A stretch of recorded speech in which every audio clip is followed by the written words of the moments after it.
జీవనాధారమైన rickshaw లేక ఉపాధి కోల్పోయిన రిక్షా కార్మికుడికి సానా సతీష్ బాబు ఫౌండేషన్ ముందుకొచ్చి 25,000 రూపాయల విలువ గల రిక్షాను అందించి జీవనోపాధిని కల్పించింది. 33వ డివిజన్కు చెందిన రిక్షా కార్మికుడు నూకరాజు తనకు రిక్షాను ఇప్పించవలసిందిగా జనసేన నాయకుడు అట్ల సత్యనారాయణను కలిశారు. దాంతో సత్యనారాయణ విషయాన్ని సానా సతీష్ బాబు ఫౌండేషన్ చైర్మన్ తలాటం హరీష్ దృష్టికి తీసుకెళ్లగా సమస్యను రాజ్యసభ సభ్యుడు సానా సతీష్ బాబు దృష్టికి తీసుకెళ్లారు. తక్షణం స్పందించిన ఎంపీ సతీష్ బాబు రిక్షాను మంజూరు చేశారు. రిక్షాను Sana Satish Babu foundation chairman Talatam Harish rickshaw కార్మికుడు నూకరాజుకు అందించి కొబ్బరికాయ కొట్టి ప్రారంభించారు. ఈ సందర్భంగా 33వ డివిజన్ జనసేన నాయకుడు అట్ల సత్యనారాయణ మాట్లాడుతూ రిక్షా కార్మికుడి సమస్యను రాజ్యసభ సభ్యుడు సానా సతీష్ బాబు దృష్టికి తీసుకెళ్లి తక్షణం రిక్షా ఇప్పించినందుకు కృతజ్ఞతలు తెలిపారు. ఈ కార్యక్రమంలో ఫౌండేషన్ సభ్యులు Charlie, MS Koteswararao, S Nageswararao, gym Srinu, Satish, Harish, sports Srinu, Manikanta, Krishnaveni, Murali తదితరులు పాల్గొన్నారు. 33వ వార్డులో నివసించే బొచ్చు నూకరాజు అనే రిక్షా పుల్లర్ యొక్క రిక్షా చెడిపోవడం వల్ల తన జీవనోపాధి కుంటుపడింది.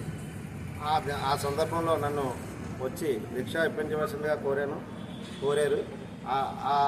అదే సందర్భంలో సానా సతీష్ బాబు ఫౌండేషన్ చైర్మన్ అయిన తలాటం హరీష్ గారిని సంప్రదిస్తే ఆయన ముందుకు వచ్చి కొత్త రిక్షా ఇవ్వడానికి ఒప్పుకున్నారు. ఆ సందర్భంలో ఆయన సహాయ సహకారాలు మాకు చాలా ఆనందం వేసుకొచ్చింది.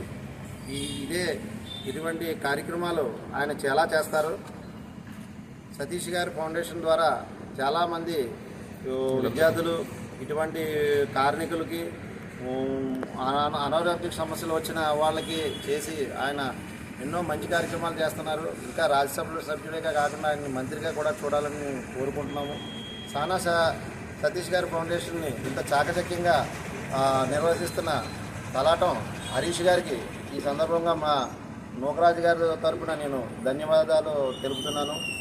థ్యాంక్ యూ అన్నగారు. ఇటువంటి కార్యక్రమం ముందు మరీ బోలని ఇంకా ఎక్కువ చేయాలని కోరుకుంటూ సెలవు తీసుకుంటాను.